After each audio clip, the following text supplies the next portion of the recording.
Hi, welcome to Off Script. I'm Zach Lewis. And I'm Dr. Draper.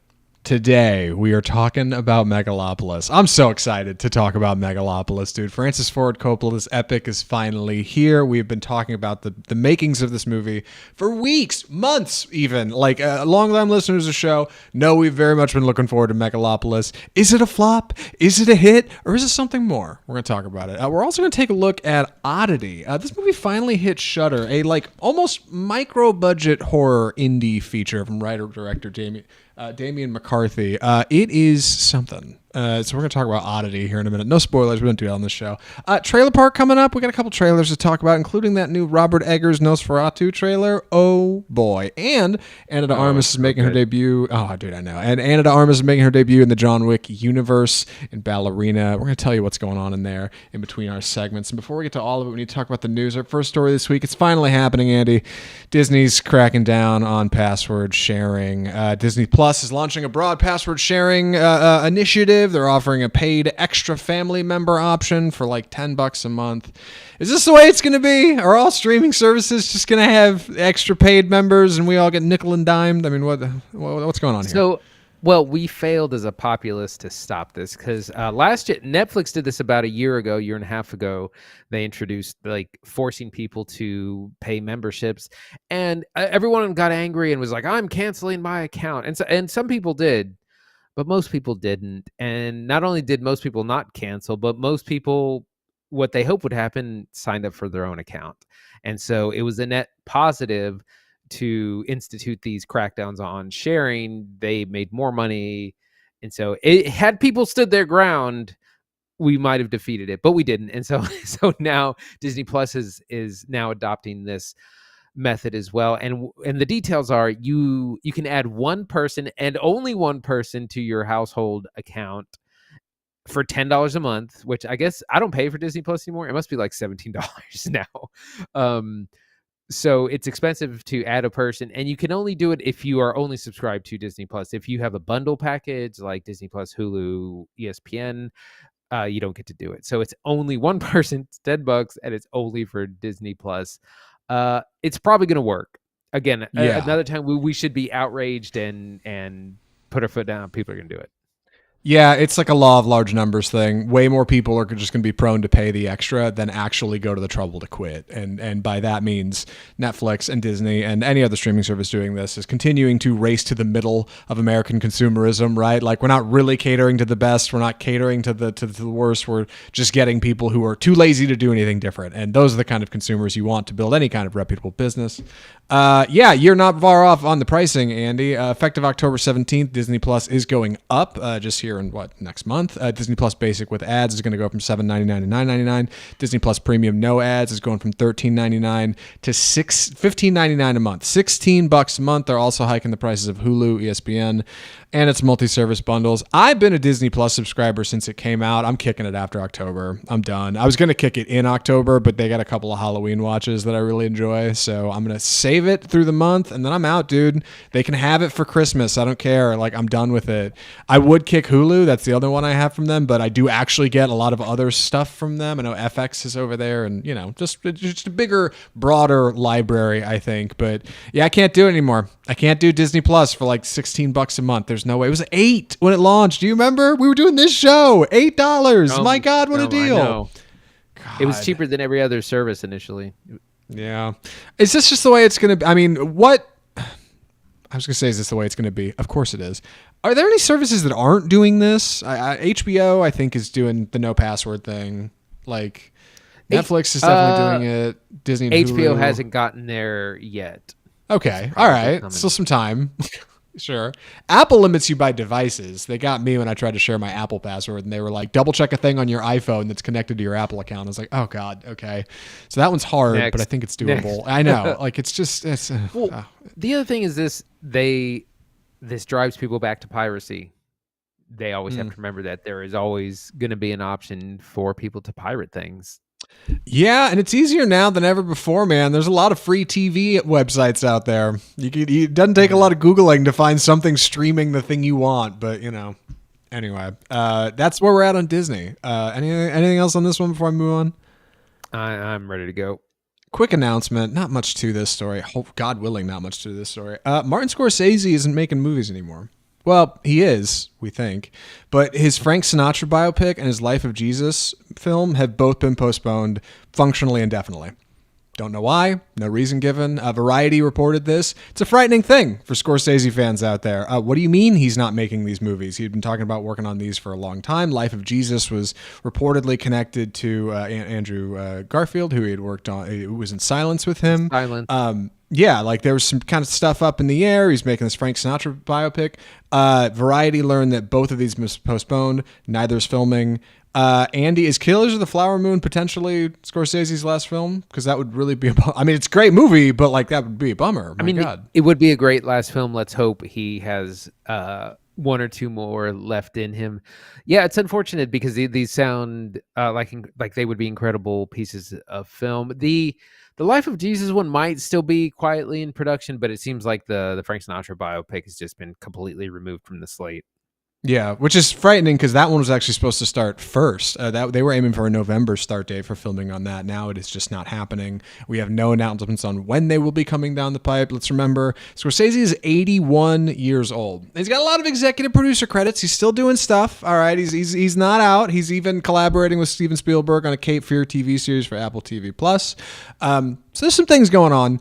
But it's weird, man. It's weird. And I saw this story and thought, ooh, you know what? I better put a pin in this just in case, God forbid, we hear some news later on developments with Scorsese. But keep it here for more. Here's a story Andy knows a lot about, actually. They're making a Batman villain movie? What is this about, Andy? Right, not Batman as the villain, but two high-profile villains are going to be teaming up, and we're going to get a bad guys movie starring Bane and Deathstroke. I almost said Deathstroke, which are two kind of Batman's nemesis throughout the comics. Bane, of course, famously played by Tom Hardy in 2012's The Dark Knight Rises, gave an iconic performance, voice, body, physique, all of it. I mean, Bane is still quoted to this day. The Bane accent is it's in the show. Like if you watch the animated shows on HBO, they still kind of do like the mock Bane voice, the darkness is your ally kind of thing. So they're still doing that. That's how iconic that performance is. Deathstroke was supposed to show up in Zack Snyder's Justice League universe at some point. He's teased at the very end of that movie in like the post-credits thing for one scene, and that it never happened, which is really funny. But they're going to be teaming up in James Gunn's larger DC universe. We don't know who that's going to be. It's going to be really interesting to see who they cast, because Tom Hardy gave such an iconic performance as Bane that you're going to need another really stellar performance. And to catch people up, Bane is like this person born in a prison in a fictional Caribbean island, South American.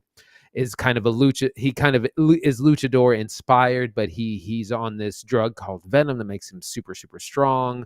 In the comics, he canonically broke Batman's back, essentially disabling him, defeating him for a number of years until he finally made a glorious comeback. But it's an iconic character. I don't know as much about Deathstroke other than he looks cool. He's just like a master assassin, and I don't know much about his motivations or but I think this will be a cool movie. I mean, we've seen the villain stuff work really well with things like Joker and Venom. Like, people love a good bad guy. Yeah, they really do. And like it seems like this is going to work like gangbusters. Not only are there properties in comic books that are having a lot of success with villain projects, namely Sony and their Spider-Man villain projects like Venom and even Morbius and Adam Webb, Kraven the Hunter coming out soon. Right. But DC also has success with spin-off projects. In the animated space, they've got that Harley Quinn show that's going on like its 4th season or something, and that's all villain-centric, and it kills. They've been doing Teen Titans forever, which has a bunch of villains moving in and out of it. James Gunn even made a show, Peacemaker, right? Peacemaker is fundamentally a villain of his Suicide Squad film, made a whole show out of him. It's getting to season 2. Like, For all intents and purposes, this is going to work great. Like I don't see why this wouldn't work. And I would imagine if you get some creativity behind it that's lacking in Sony's Spider-Man villain verse, you're probably going to have something with some real heat, right? Like why not? Why not have a team up movie with two goofy Batman villains, right? I think it'll be a good time. What do you think? Yeah, I think it's got a lot of potential. Casting is going to be varied choice, like whoever you get. Bane is supposed to be this, hulking, like muscled up. I always think of, he was played by Tom Hardy, who did bulk up for the role, but I always think of someone like the Mountain from Game of Thrones, Hafthor Bjornsson, who's like 6'9" and 400 pounds. Like you got to get a guy like that to play Bane, but it's hard to find guys that big who are actors. So, but it could be a career defining role. So I'm definitely excited about that. Yeah, me too. Keep it on off script for more. We will report back on this Batman Villains project. One more story this week before I move into Megalopolis from the box office. Andy, I think you should tell people this one. What happened with Megalopolis at the box office? Did it soar or did it crash? Megalopolis is a megaflopolis, as predicted by everyone. Honestly, yes. not just us. We figured that this movie would not do well, and it has come in at a scant $4 million on a $120 million budget. No one would pick up this movie. Coppola had to pay for distribution and marketing out of his own funds. Lionsgate agreed to help with distribution, but they're not losing any money over it. No one wanted to touch this, and we see why. Hugely expensive. It's a big bond. It's got a D+ cinema score, which is harsh. Overly harsh, I think. We'll talk about it more soon. The big winner of the weekend was The Wild Robot, the animated film, which we're actually going to be watching next week. Came in at $35 million. A little unprecedented. It's kind of got the audience that Transformers 1 didn't pick up last week. It's been wildly successful. Very... it's a 4-quadrant film. It's family friendly. It's been well reviewed. All those good things, and so it's coming in really good this week. I'm going to have to apologize for listeners of the show for not watching Wild Robot this week. I'm going to see it this week. Andy has already seen it, and he's holding off reviewing it for me so we can do it next week. So stick around. We will cover Wild Robot. I keep hearing it's awesome. Quick soundbite, Andy. What do you think? Good? Thumbs up? Thumbs down? Strong recommend. Oh, dang. Oh, all right. Cool. I hadn't talked to you about it yet. All right. Well, then next week we'll watch Wild Robot. In the meantime, yeah, everybody knew Megalopolis was going to be a flop, which is kind of a charming way to experience the story of this movie because, each much like the making of how this movie got made, the story in Megalopolis kind of echoes Coppola's attempt to get this thing off the ground, right? This huge, dreamlike, surreal project that nobody understands, but the creator itself says, you know what, I can do it. I'll go forward. If nobody will build a better future, then damn it, I'll do it. And here's what we've reached at the end of it. But that might be the best segue into Megalopolis because I'm really looking forward to talking about it. I'm going to be taking the summary on it. But anything else from the box office before we move in, Andy? Not box office, but I did have a small announcement about how I went viral over the weekend. Oh, God, I forgot. Yeah, dude. Oh, you got to tell people about this. Yeah. So after, one of the things I like to do, I'm still old school in that I like to have a ringtone and a text tone because I leave my ringer on. And I make custom sounds, usually for movies stuff, soundtracks, and like my text tone has been the Spider-Man 99 soundbite forever, and now I decided to make this little sound from The Substance. If Zach is going to play it, I can't play the audio through here. I could pull up on video if you're watching. You could see it. Which is this very short bite where it goes like burn, and it's very iconic in the movie. And I decided to make that my ringtone, and I posted a video on Twitter of me using that sound, and I tagged the director Coralie Farge, and she retweeted me, as did the Substance account itself. The movie account also retweeted me, and then I ended up getting like tons of 2,000 likes, a ton of reshares and saves. People asking, "Oh, how do I do that? How do I get it on my phone? Can I get the file?" So I felt famous. I felt like I could tweet my way into Hollywood. Dude, huge. It's been a crazy 48 hours. But I'm glad everyone liked it and that I wasn't like fighting with everyone online. Yeah, 89.5 thousand impressions. Imagine if you had Twitter Blue, you'd be killing it. And not a single plug for Off-Script Film Review, by the way, but it's okay. You were basking in the glory. And, by the way, fairly helpful in the comments. Everybody wanted to know how to do it. You explained in one tweet that, hey, it's not easy. This is kind of how you do it. Then you actually uploaded the MP4 direct in the thread. If you want to find this, you got to go follow Andy at Dr. Drape 8VB. Is that supposed to be Dr. Draper something, or what is the 8VB? I've never seen you put that on there. Sorry, that's a music reference. 8VB means like drop the octave, like you play something an octave lower than. Shows how much I know. It's music nerd speak. Well, I think it's great. Yeah, kudos on the hit tweet. You outpaced me by a mile. I've definitely never hit a tweet that did that good. Well done. I definitely forgot to plug the show. I should. Wow, that's what you always see. Anytime somebody's got a hit tweet, the first reply is like, "Oh yeah, here's something I can plug that you might be able to follow." And like, I can't say anybody would have, but I mean, come on, this is good stuff.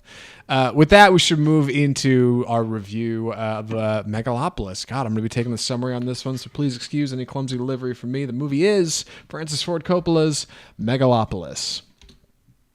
So, in Megalopolis, the city of New Rome is hosting a conflict between Cesar Catilina, a brilliant artist in favor of a utopian future, and the greedy mayor Franklyn Cicero. Between the two of them is Julia Cicero, her loyalty divided between her father and her beloved Cesar Catilina. A full cast of very exciting characters. Megalopolis is a 2-hour, 20-minute epic from Francis Ford Coppola, director of The Godfather, Apocalypse Now, Bram Stoker's Dracula, and it is something. Man, people have talked about this movie might be brilliant. People have said it's the worst thing they've seen all year. We've really been looking forward to watching it.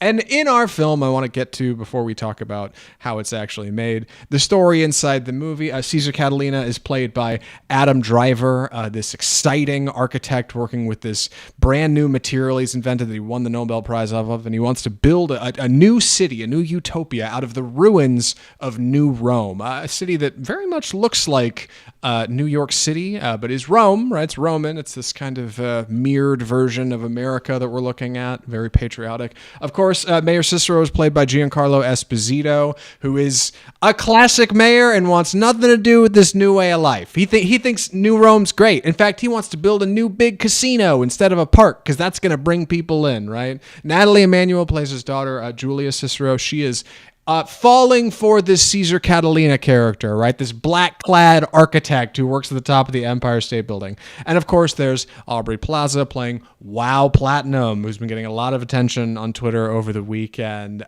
This local debutante who has a show on television where she keeps up with the stock market and interviews the mayor and Cesar Catilina, and really has her own means. Additionally, we've got Shia LaBeouf as Claudio Pulcher, who is quite the individual, the son of Jon Voight's character Hamilton Crassus III, who is the richest man in New Rome, owns all the banks. Shia LaBeouf's Claudio is a wreck. He hangs out with his sisters all the time and does drugs and parties. Just the classic, like, dad gave me everything kind of kid.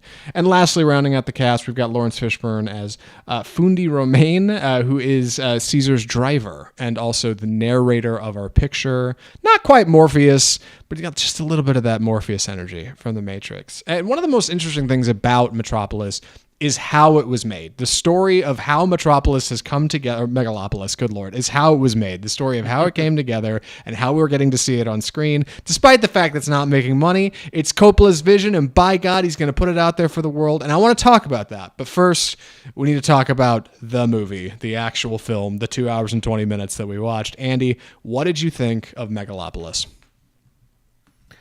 So it's a complicated thing. I think overall I enjoyed it, and I kept needing to, about halfway through, I needed to use the restroom, and I just couldn't get up because I was like, well, I don't this isn't a good, I feel like something important is happening and I don't want to miss it. And that happened through most of the film.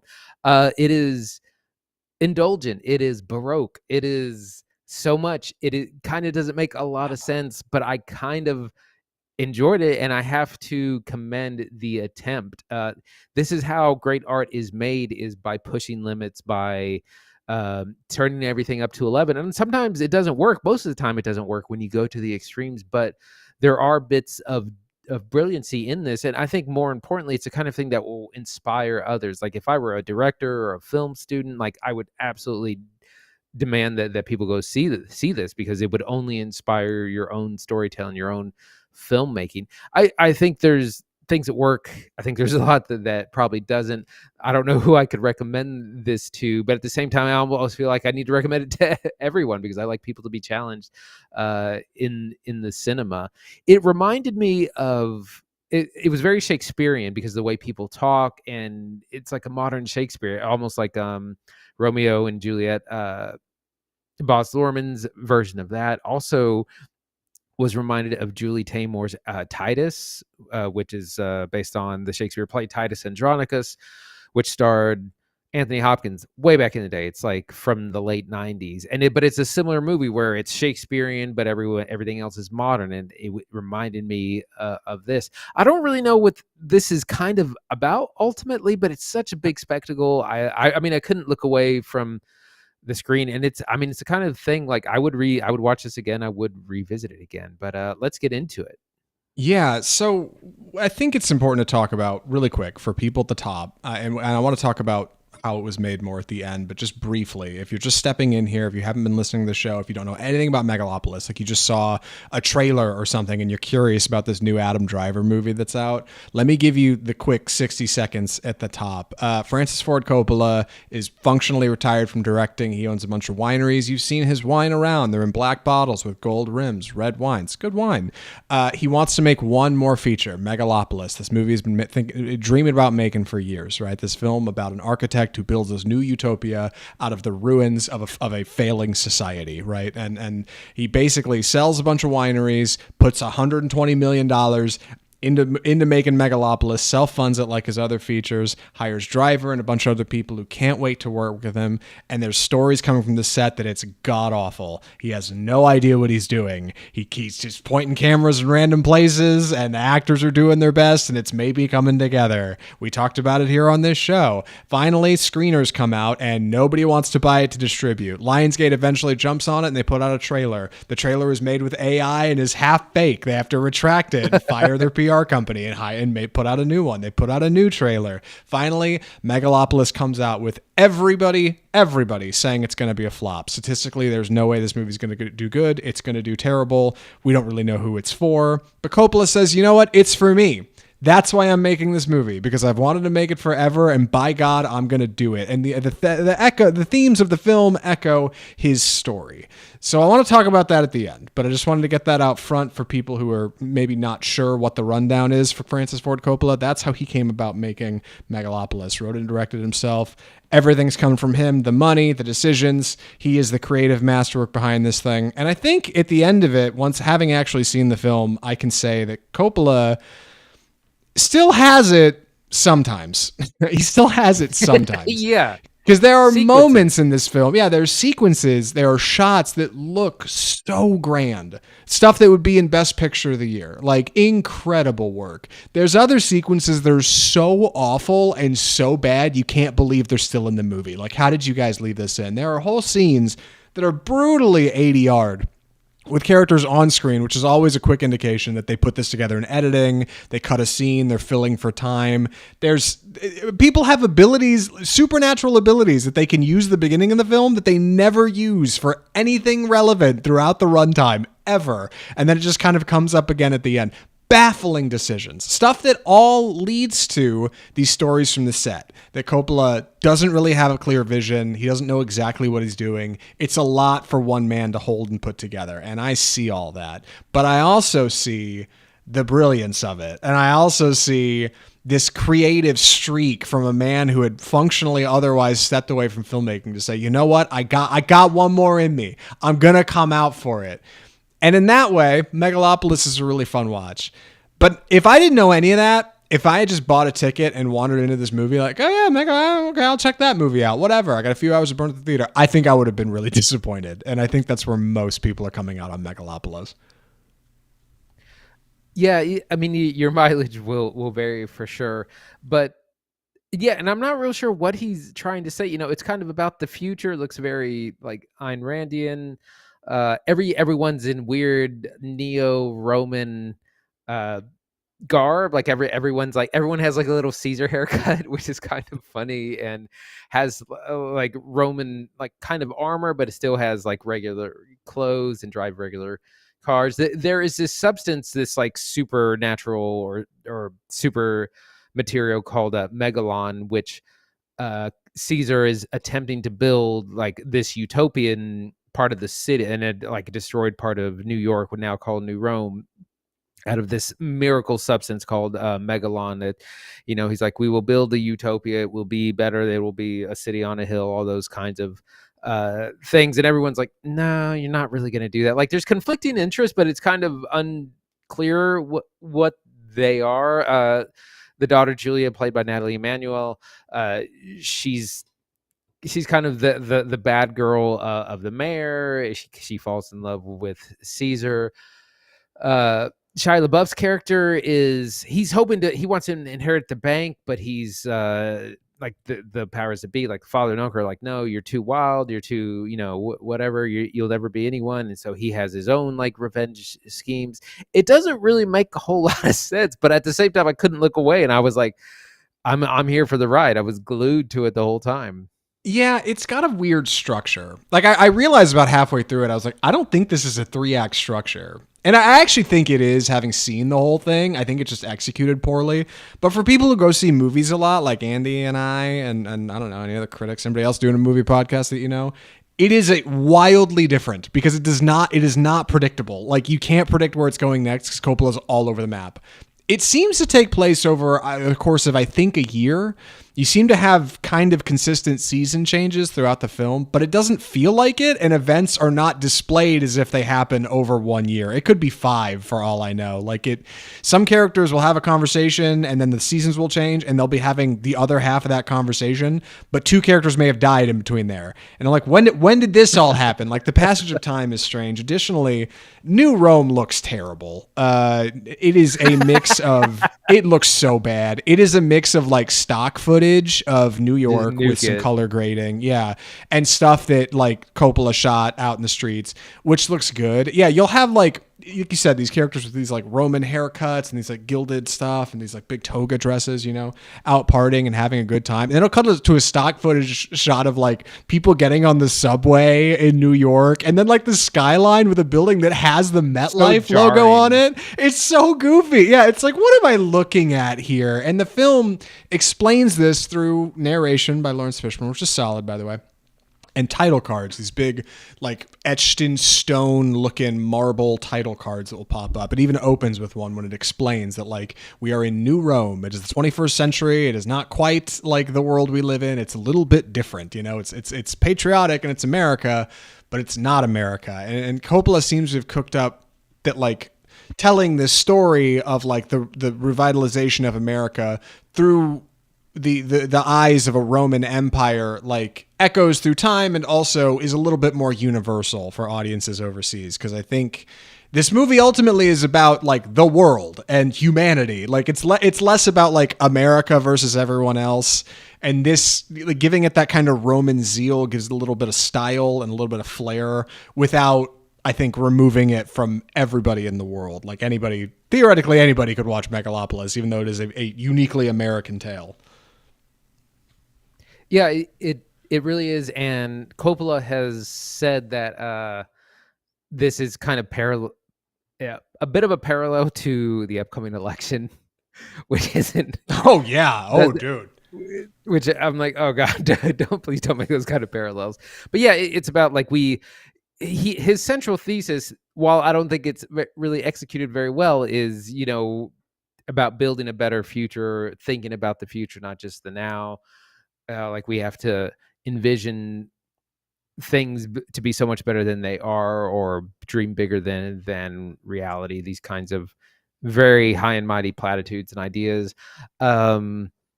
It's still kind of its own bizarre thing, though. Yeah, on top of the stock footage, like, it uses a lot of montage.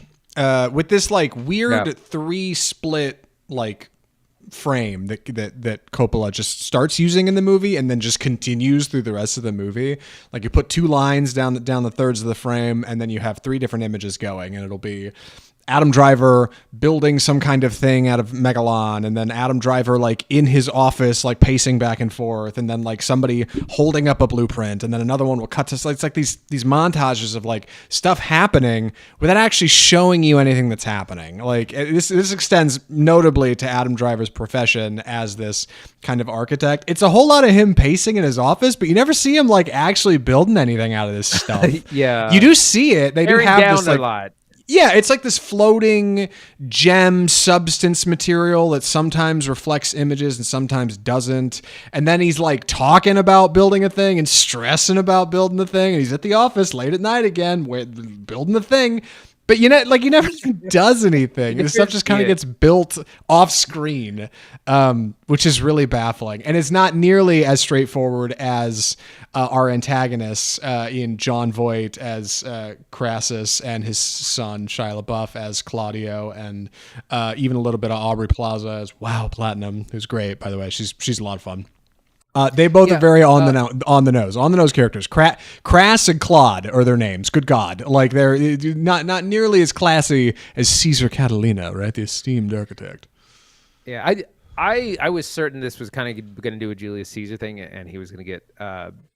They were all going to surround him and kill him. But it's not that kind of story.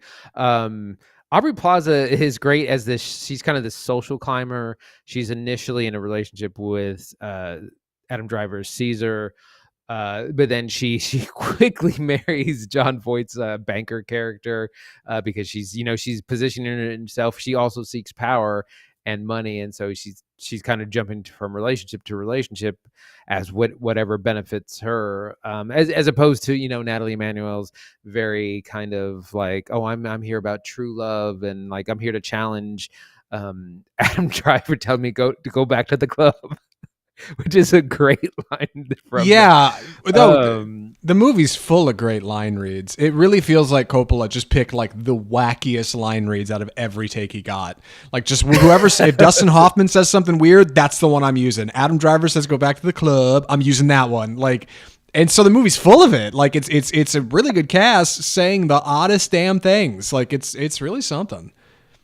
Giancarlo Esposito as Mayor Cicero is great, and again, finally not just being a Gus Fring style role and character. He has so much more dimension in this as the rival mayor who is corrupt and all those things, but he kind of represents like the way things are and kind of the status quo and what has always worked and will always work, and you can't build a better future because there is no better future to build. Like everyone is so Shakespearean in their character, and like a lot of people walked away from this film, like Zendaya walked away, other high profile actors, but the cast is stacked, and it's like these people, like you don't do the film if you don't believe in it and you're like the leads like all these people are, and I feel like all these people wanted to be involved. I mean, also people like Chloe Fineman, who is primarily on Saturday Night Live, it has a small role in this because it's like, well, she got to work with Coppola, and there's a few people like that in this. Like people just wanted to be attached to the project, even if it's an utter disaster in the end. Yeah, definitely. Dustin Hoffman's in it. Yeah. Adam Driver talked about that in an interview. He said working with Coppola was one of his most pleasant experiences ever on set. He's like, God, he's so collaborative. He wanted to work with me on everything. He wanted to get involved. Meanwhile, Giancarlo Esposito's having a good time. God, he's talked about in interviews how tired he is of playing Gus Fring. It is a delight seeing him play something different and something exciting, even if his character looks like he fell straight out of Joel Schumacher's Batman, along with every other press reporter in this movie. They're wearing like fedoras with like the little bill sticking out that's like extra like it's great. Like they look so goofy, and I like that New Rome is crumbling. Things are not going good in New Rome. There's poverty, there's problems, buildings are falling down and being demolished, and the mayor is like, no, everything's good, vote for me. That's a lot of fun. And then of course there's Cesar Catilina, who's like, no, things are really bad and we got to do something different. He's definitely pompous, he's definitely preachy, he's definitely over the top. His dialogue reads like Coppola's personal manifesto, and like it is difficult to keep up with. But Driver is a ton of fun, dude. He's a ton of fun. I saw this movie, I watched it Sunday mornings. There's almost nobody in my theater. Couple gosh. people in the back.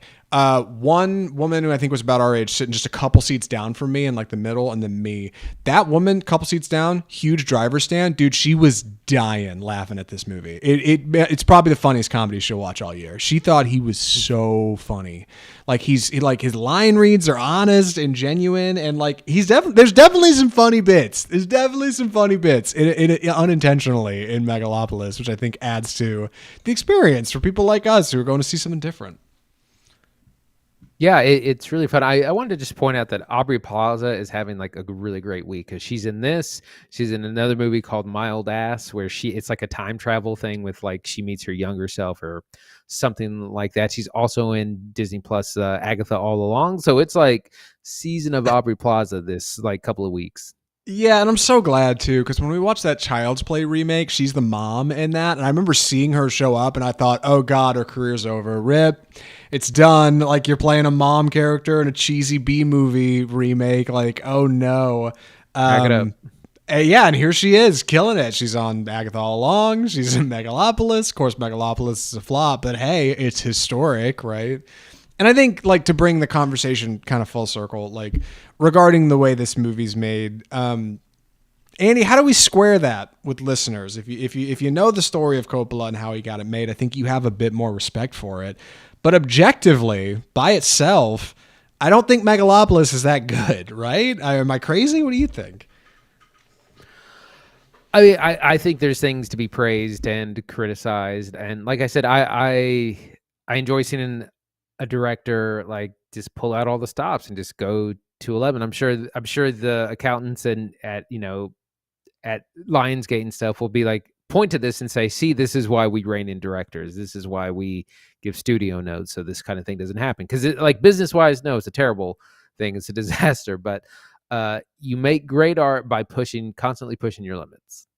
Yeah, you really do. And like I think ultimately that's the story of Megalopolis, but also the story of how Megalopolis got made. Like, Megalopolis is not made because it's easy. It's not made because it makes the most money. Like, it's made because it's the natural extension of where humanity's going. And more importantly, it's made because the best art is made to challenge people, not to please. And this is something that Hollywood hates, man. Every Marvel movie is made to please. It's made to please as many people as possible, right? That's what Disney does. That's what Paramount, that's what everybody does. Universal, like, we're making stuff that's going to hit all quadrants. We're going to make as much money as possible, and then it's going to go streaming, and we're going to Megalopolis dares to say, no, I'm not doing it. I'm making this because I think it's weird, and I think it's cool, and yeah, it's expensive, but by God, it's mine. And Francis Ford Coppola put it out there. Now here he is. For every bad scene, I can think of an equal and opposite scene that would be used for like the Criterion Collection cover for Megalopolis. Like, for everything I didn't like, there's something that's composed so perfect, that's put together so great. I can't help but say, of course, it came from Coppola. It's weird. It's a weird movie, and I don't know if it'll make my top 10 this year, but it's almost guaranteed for the new and noteworthy. It might be the most noteworthy picture of 2024. Like, because if you know what's happening here, you can't help but want to talk about it. It stirs conversation. Yeah, I kind of felt the same way, like where there were parts where I was confused and not sure what we're doing. And there's this like they did a Ben-Hur style horse racing thing when there's actual horses. And I'm just like, this is huge spectacle. I can't deny like the ambition of it, the vision of it. Right. Yeah, it's just so odd. A really unique picture, though. Man, I'm glad I watched it. Any other thoughts or recommendations, Andy? I'm ready. Andy, would you recommend Megalopolis? So this is a complicated one. I would say save it for streaming, unless if you're really, really interested to see what he's trying to do for it. I would say it is best seen in the theater because it is such a visual kind of feast in a lot of ways.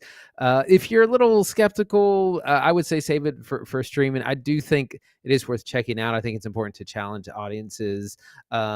Probably don't recommend it for like your family watch on like Christmas dinner or Thanksgiving, something like that. But I think check it out, save it for streaming. May not be for everyone though. Yeah, I think I'm going to tell most people to pass on Megalopolis. I would say if you don't know anything about it, if you're not really interested, just wait for it to come to streaming and you can throw it on and you'll get 20 or 30 minutes into it and be like, what is going on here? And maybe you'll finish it and maybe you won't. I think it's something that like it spurns curiosity. You want to see what's going on in Megalopolis because you're just like, what is happening in this picture? And it's odd and it's strange, but I'm really glad I watched it, and I'm really glad Coppola made it. I hope it does get a Criterion Collection ad. Feels like it'd be perfect, and I know they need the money, so like, why not, right? Like, you might as well put this movie everywhere you can to try to get some people to watch it. So we'll see. I would love it if it made it in the vault, but man, that's Megalopolis. What a feature! And speaking of features, I'm excited to talk about these next couple. Andy, what do we call this segment? It's time for the trailer park. So we're going to be bringing a couple of new trailers, the first of which is Ballerina from the world of John Wick. This is the first film spinoff from the John Wick universe. There was a TV show called The Continental, which focused on the hotel, which I think actually was kind of bad. I think it was on Peacock or Paramount, one of those. Not very good from what I hear. But Ballerina is the story of Ana de Armas plays Eve. If for those who don't know and aren't up to date on the lore of John Wick, there is a house of assassins that are all these Russian ballerinas called the Ruska Roma, and they're exactly what they sound. They're ballerinas / assassins, and this is a story of Ana de Armas's character Eve getting recruited into this. We see her as a little girl approached by Ian McShane, who's kind of the person in charge in all the John Wick movies. He plays Winston. Great voice. Love to see Ian McShane. He approaches Eve as a young girl. She's covered in blood. You know something bad's happened. The trailer tells us she's lost her father, and he says, how would you like to get revenge or come join, learn how to fight, all this? So she joins the Ruska Roma. They train her to fight, be an assassin. And I was a little unsure about this movie, but man, this trailer got me hyped because the action is top notch. And they acknowledge right away, they're like, you're smaller, you're weaker than all your targets. You have to fight differently. You have to fight dirty. You have to use weapons. And so we have Ana de Armas doing lots of gun fu, knife fu, like beating everyone up. It's great. And then we see a couple of cameos from John Wick because this is a kind of prequel movie, so Keanu Reeves will probably make a couple of appearances, and we also see the late Lance Riddick. So I was pretty excited about this. This comes out next summer. Zach, what do you think? I think John Wick movies they have an audience. I think they're uniquely difficult to market because your trailer's got to show a bit of story, a bit of what's going on. And it's difficult to show like the tone. It's easy to show a bunch of like fast action flying at you, but I had not seen any John Wick movie all the way through until I went to John Wick 4 for the show. And like no trailer for John Wick 4 did that movie justice. Like no trailer will be able to show these long action sequences of back to back to back to back rad stuff you've never seen before. And the Ballerina trailer does a good job of swinging at it. But if this has the juice, if this has the gas, the Riz of John Wick 4, dude, it's almost sure to be a hit. Like, it looks great. Armas looks like she's having a ton of fun. Tons of action in the trailer, which already has 2 or 3 things that are worth gifting and putting on Twitter. Like, very, very impressive trailer for Ballerina. I hope the failure of that show, that Continental show, doesn't hurt this, because I do think there were some Wick fans that watched that and were like, boo, this sucks. So hopefully this has the juice that those other films do, and it'll have legs, because it looks really solid. Andy, what do you think? Yeah, like I said, I'm excited for it. Ana de Armas was also in that. I can't remember the name of that Netflix movie that we watched for the show. Blonde. But, there was no, not Blonde, that right? one. It was the action one with Chris Evans was in it. I can't remember, but she did. Ghosted. She showed that she no, not that one. Oh my god. I'll stop. Go ahead. Sorry. She had a lot of action in that. That's what I'm getting at, is that she had a ton of action in that role. The Gray Man, that's what it was. Oh yeah. She had tons of action scenes in that role, fight scenes, gunplay, hand-to-hand combat. So we know that she can do it, and she's showing up in this, and it's some of the coolest stuff. She's breaking bones, she's shooting people, stabbing people a bunch of times. It's the kind of action you expect from John Wick, now in the lovable Ana de Armas, who we all love on this show. So I'm definitely psyched for it, and this is due out, like I said, in the summer, June 6th, so at the beginning of the summer. Yeah, almost as exciting as this Christmas feature. We got to talk about the new trailer for Nosferatu. Dude, this movie just continues to look rad. I was a skeptic after Eggers put out The Northman, and I thought, oh no, an adaptation He's that's not lost it. that doesn't quite work. Right, he might have lost a step here. And since then, I should say I need to go back and rewatch Northman. A lot of people have told me it's worth revisiting. Might be true, but Nosferatu just continues to look rad. If you haven't seen the original or don't know anything about it, it's a gothic tale of obsession between a haunted young woman and the terrifying vampire that's infatuated with her, that travels over the ocean and through the towns, leaving a horribly evil, bloody trail in its wake. It stars Lily Rose Depp, Bill Skarsgård as the vampire. We have Nicholas. Who am I thinking of? Nicholas Holt. That's it. As a character who looks terrified. Willem Dafoe appears to be something like a Van Helsing. Aaron Taylor Johnson is also in the film. Ralph Ineson is in it. Man, this looks like the kind of scary that Eggers is claiming, because he's been saying in interviews, he's like, I'm tired of watching vampire movies that aren't scary.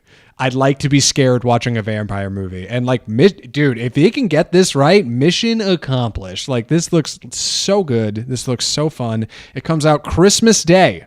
Christmas Day. That, like, listen, you're not getting in there on the 23rd. All right, you're not getting in there before you go sit. Like, you gotta wait. You gotta go see this on the day. I might have to try to make it happen. Andy, what do you think of the trailer for Nosferatu? I was already super hyped for this, but even more so now, just getting to see more of our cast and crew, which also includes Emma Corrin, Nicholas Hoult, Ralph Ineson, Lily Rose Depp as kind of the I don't, not femme fatale. She's kind of the damsel in distress, or kind of the doomed person in this. It just has an incredible look. Like, the vibes are just, it looks so dark. Everything is gray. It looks like everyone in the movie is just scared and terrified at all times. And I haven't actually seen the original Nosferatu. I definitely want to before this, but man, it looks so scary. It looks super creepy. And in a movie like this, in a director like this, it's going to be I'm excited to see what it's about. Like, the way the witch and the lighthouse are, very heavily thematic. I'd love to see what he's exploring through this story. Yeah, same. It looks so creepy. And notably, you do not get a look at the creature, which I thought for sure was coming in this full trailer. When we saw the reveal trailer, you don't get a look at him really. And I was like, ooh, that's clever. They don't really show you the beast. And then here, same. You don't get a look at him. Like, oh my God, I'm so stoked, dude. I can't wait to go see this movie. Like, I love it. It seems to be firing all cylinders. 2 quality trailers. And with that, we should jump into one more horror feature, actually. Maybe the perfect segue. Terrible segue, actually. Full disclosure. But I am excited to talk about this next feature. This is a small one. Andy, do you want to tell people how you heard about this originally? Because we do a movie podcast. I didn't have this on my radar at all till you said something about it to me. And now we're here actually watching the thing. I'd been hearing some buzz over the summer about this movie. People saying it was really scary, something different. You got to see it. And it had a small release in July or August. And now it's available on Shudder. So there was a lot of kind of grassroots buzz, Twitter buzz about it. So I was really excited to get into it from that kind of just word of mouth. Yeah. And well, with that, no better way to get into it. Andy, please take it away. Oddity. I almost forgot that I was doing this. Yeah, watch out. Oddity takes place in Orland, at this kind of secluded home castle that this couple is renovating. It's a doctor who works at this mental institution. His wife Darcy, played by Carolyn Bracken, is she's there for the remodel. But it's remote, it's desolate, there's no phone signal. Right at the beginning of the film, she is implied she's brutally murdered by what seems to be an escaped mental patient. A very kind of cliche setup. The husband grieves, but also very quickly moves on to another relationship with one of his staff members. This is all suspicious to Danny, who is the twin sister of the woman who's murdered, also played by Carolyn Bracken. Danny is blind and owns an antique shop of oddities, where she claims to be a medium and a psychic, and to be able to, touch an object and see into its history, to have it tell something about her. She's not convinced that everything about her sister's murder is as was told. She wants to go out to the house and kind of bring some of her things along to help kind of solve this mystery, see if she can, as a blind woman, use her psychic abilities to kind of uncover the mystery that something may or may not be going on. And part of what she does is she brings this very creepy, like life size of wooden figure out to the secluded castle thing, which is really creepy for everyone involved. I think there's a lot of things that work in this film. I think there's some things that don't. But let's get into it. Zach, what do you think? So I liked Oddity. I think I should say that up front, but my expectations were nil. I had heard this movie has no money. I didn't know anything about the director. I don't know anybody in the cast except for one person, Gwilym Lee, who played Brian May in Bohemian Rhapsody, and he's also Nicholas Holt's friend in The Great, the show on Hulu. That's it. I've seen that guy in two things, and I had forgotten about Bohemian Rhapsody. Other than that, I don't know anybody in it. I don't know anything about it. I just heard it was this cool kind of indie horror. So going in with that, great time. I actually had a great time. I thought it was a really simple premise, really clever, open, and I didn't know where it was going, but it pretty much got there, and I felt like, okay, that's good. That's good, like 90-minute little something. I think it's a movie that suffers from its own success. I think if you hear about it and your friends tell you to watch it, and people are like, oh my God, you got to go see this new sleeper hit Oddity, that's probably too much. That's probably too much, but like for what's here, it's got good basics. I think it's a great follow-up after McCarthy's previous work, Caveat, which I have also not seen, but I hear that this is like growing on that. I should probably go back and visit that at some point. Like probably looking at a bigger feature with a bigger budget to follow this, I would imagine. Damian McCarthy's probably going to get some money. I'd imagine somebody like Lionsgate or somebody, Blumhouse, somebody will pick him up. Maybe they'll get a Marvel movie. Somebody's going to do something with what's here, because I think Oddity hits the basics real good, but it is basic, and that's okay. Like it's actually kind of funny we're playing this opposite Megalopolis, but where do you want to start talking about this thing? So I want to get into the plot. So I will also come out and say I was actually a little disappointed in this, surprisingly, because I was the one who was telling Zach, I was like, we got to watch this. I've heard so much. We got to do it. We got to see it. And then and then I was a little disappointed. I think for one thing, the plot is, I found to be very predictable. I feel like you expect there's certain things that you will expect to happen. Those things that you expect to happen inevitably happen. Like it doesn't take any like wild turns or anything. Not that it needs to, but like the direction that it very intentionally goes isn't very, like, I feel like there's supposed to be these big reveals, and they're not at all. They're not super surprising. It does have some good scares, but it also has a lot of jump scares that just don't work. It falls into lots of cliches, and it also has some really brilliant stuff. Like there were scenes where I was really bored right next to a scene where I was totally engaged. Like when we first meet Danny, the blind medium, she has a great scene where she kind of monologues about the stuff in her shop and how she can touch things. Like there's some scenes that work really well, but then they're next to scenes that are so boring that I was just like, oh, can we get on? Let's move past this. So it's up and down for me, but I think hopefully it's the kind of thing that the director would get a better project from this afterwards. Yeah, so cinematography is real locked down, almost like old Fincher, but without like the range of lenses that he has now. Like your camera is hardly ever moving.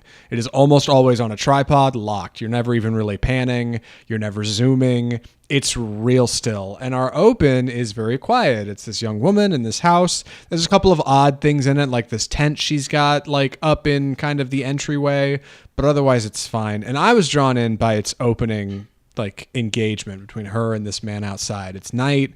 She's just gotten off the phone with her husband. He's working nights. He'll be back in the morning. So she's alone out there for the evening. She goes out to her car. She grabs something, comes back in, hears a noise at the door she has closed, opens up the peephole, and there's a man there, creep, right? He's got this crazy hair and this wild eye. And he says, ma'am, you've got to come out. There's somebody in there with you. I saw him. They ran in. And she says, who are you? He says, I know your husband. I'm one of his patients. I'm telling you, there's someone in there. She says, you better leave or I'll call the police. He goes, please call him. Because there's somebody in there with you. There's somebody in the house. And it immediately presents this conundrum, right? Like, am I alone in here or is that guy crazy? And he told me he's a patient, so he is crazy, but is he crazy? Not like, it's good.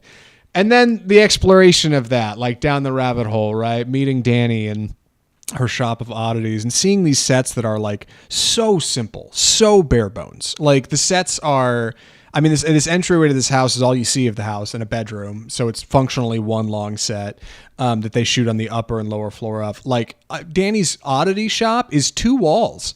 Like you never even see the whole place. You never see an exterior. They never show it. You see some insides of a hospital that's like not really a hospital, but they just retrofitted this old building, like just kind of make it work.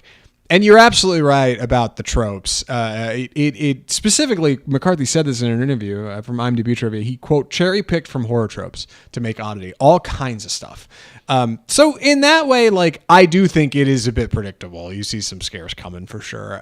But I was still charmed by them. Like, I think the way it mixes them up, the way it blends them together, and again, no expectations. Like, I had a good time. I think it's a solid streaming feature for sure. It's the kind of thing you would see on like a Netflix or pop up on Hulu, Amazon Prime, even like Redbox back in the day would run something like Oddity, and like you would get it for a couple bucks, and then go, you know what, that was kind of neat. Like I didn't think it was going to be so simple, especially when it gets into its supernatural elements, which are like stunningly simple film wise. Like you're not getting any grand CGI, you're not getting any huge VFX. Like no, none of that. None of that's an Oddity.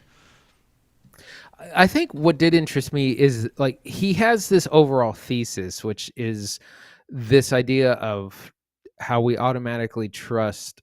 It's about trust and power and how we automatically trust certain figures in our world, things like police, doctors, and things, and how kind of that could be problematic in that how, and vice versa, is the way you would trust maybe a police officer over a homeless person. And while both people are both capable of great evil, but also great dignity. And so it's kind of challenging those notions of like where we just kind of automatically put our trust in people in certain professions. So that's a very interesting kind of central theme. And that's what he's exploring, but it feels like it's centered around it's the movie centered around this theme and not like, well, let me think of a great story to tell along the way. It's a movie that feels like it, I've said this before, that's built backwards, where he thought of a great ending and then built the rest of it instead of from forward to back. Yeah, that's actually a really good read. That makes a lot of sense. Yeah. The oddity stuff, I wished it just worked better. When we first meet Danny, she tells this great story about this bell that summons. It's like an old hotel bell, and if you ring it, it'll summon like the dead bellboy that died because of it, something like that. And like that's great. It's a really good creepy story, and it's a object. And but then like the thing that she brings to the house is like this big wooden thing, and I was like, well, I know exactly what that thing's gonna what that thing's gonna do, and I'm waiting the whole movie for it to happen. Right. Yeah, pretty good cursed objects, I think, in Oddity, even though you see a lot of them, but they don't have much use in the film. Really, her like curiosity shop is kind of like where these things are. There's even a segment like in the back with this like special ones on this wall. She's got like this haunted bellhop bell, and she's got the toy monkey from Jordan Peele's production house, like with the clanging cymbals, right? She's got one of those things in there. Yeah. And this like very odd, like wooden man that you may have seen in the marketing, like with this big screaming face, like real creepy, real strange. and waiting to kind of see what's going to happen with these is a big part of it, right? Like that curiosity as you kind of lean into the screen and go, okay, what's going to happen here? So there's something's up for sure. I know I'm watching a horror movie. Like something's going to happen with this stuff. And slowly seeing these things come by one is a lot of fun. Additionally, you get a big benefit from this other character. What's her name?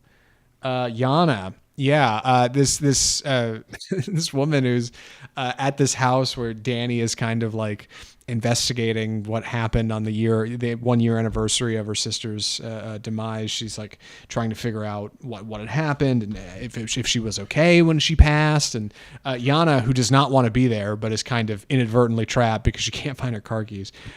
She kind of plays like the audience. She doesn't know anything about this stuff. She doesn't believe in ghosts. She is creeped out by the wooden man and by Danny, and she slowly just becomes more and more unnerved by like the awful stuff that's going on. She reminds me of like a couple of the teenagers in old Evil Dead, right in the cabin. They're like, let's just get out of here. Let's just leave. You know, like it's good time, like good horror characters to have somebody kind of hanging out who doesn't agree with any of this and just wants to get out of here as fast as she can. So, like that's one of those tropes that I think works well in the movie, but is also like very on the nose, predictable. Like you could see right through that character, paper thin, but fun in the best way. Yeah, like I said, there are things that work. That there's parts that they have very combative dialogue between Yana and Danny. It's great when they're arguing, and she's like, "Do I look stupid? Because you look stupid. Do you like? Are you calling my sister stupid?" Like it's very, very. The claws are out between both of them, and that's the other thing. It's like, oh, the husband apparently has moved on, and is now in a new relationship. Not long after with his new, much younger intern or whatever, and it's like, come on, man.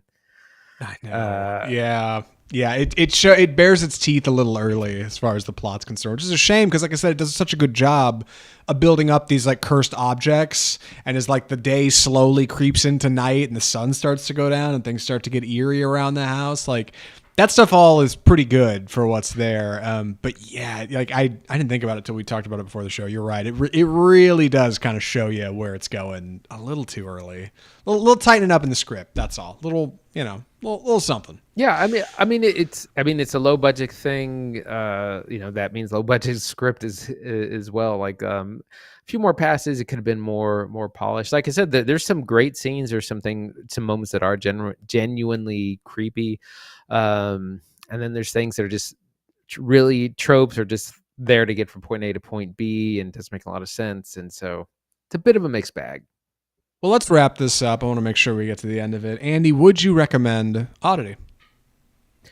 I would say save it for streaming if you have something like Shudder. I think horror heads will probably dig it. Just if you're a fan of horror, it does have some good moments, and if like I said, it is more available now than it has been.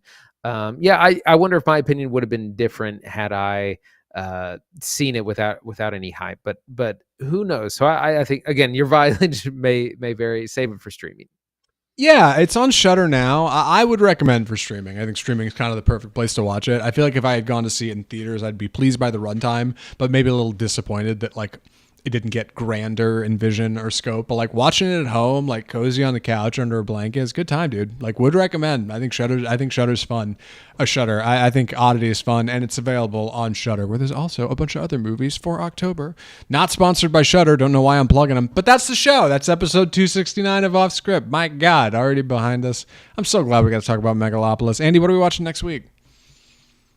Next week is a big week. Joker Folie à Deux, aka Joker 2, aka Joker Shared Madness, comes out this week. It's the huge follow-up from 2019's Joker. That was $1 billion film. I don't think this is going to be $1 billion film. It's gotten kind of mixed reviews. So we're going to check it out, see what all that's about. I'm definitely excited to see that. Loved Joaquin Phoenix as Joker, love Lady Gaga. We're also going to be taking a look at The Wild Robot, which I've seen, but is I think a great film. I'm not going to get into it too much, but it was #1 at the box office. It's a good, friendly family film. And in case you don't know, just the real quick, the premise is a robot kind of crash lands in this forest and has to raise a duckling, a gosling, in order to fly in time for the migration. There's lots of fun. There's great animation, great score, lots of stuff. We'll get into it more next week. Vivid visuals is what I recall from the Wild Robot trailer. I was like, oh, dude, like huge colors, like big stuff, like looks like a really good time. Lupita Nyong'o at the front. Can't wait to see her again. And of course, well, I'll put this under our FYI releases. Salem's Lot is going to be out on Max this weekend as well. Kicking off our Halloween weekend, a remake of that property based on the book by Stephen King. That's only 2 hours and not 3 hours like the 1979 version. So that's going to be out on Max. And some other ones, A Different Man, starring Sebastian Stan, and The Outrun also released today. Those are probably going to be real small, or limited release, rather. The Outrun is Saoirse Ronan's starring, but also her directorial debut, about a London party girl who battles addiction in her homeland of Scotland. Oh, I didn't know she directed that. Shoot, I'm gonna check that out. Yeah, and also stoked to check out Joker. God, we're seeing that in 70mm IMAX. One of 11 prints in the country. Stoked to watch it. We'll report on the top and bottom of the screen and tell you how good it won't look on the Blu-ray, because they probably won't have that version out. But it'll be rad. I'm stoked to see it. It's going to be a good time. If you enjoyed the show today, Off Script episode 269, best way to support us is just subscribe. Subscribe to the show on your favorite platform, wherever you're watching and or listening right now. Audio listeners, Google Play, Spotify, iHeartMedia, Amazon Music. Hit that sub button, man. You thought about it before. You've been here. You've been in these shoes. You've been in this place. You can also leave a rating and review. That'd be a huge help as well. Comment if you're able. I know a couple of those services can do it. Let us know what you think, man. We read them. I swear. We follow up. We're on Facebook, Twitter, Instagram, TikTok, all the usual social media places. You can give us a follow over there as well. You can hit us with a comment as well, and we're on YouTube. Big things happening on YouTube. You can check out what we got going on over there. Let's see. You can check out our website, offscriptfilmreview.com, and you can email us correspondence directly at offscriptmail@offscriptfilmreview.com. From all of us at Offscript, the home of Bold Cinema, I'm Zach Lewis. And I'm Dr. Draper. Thanks for watching.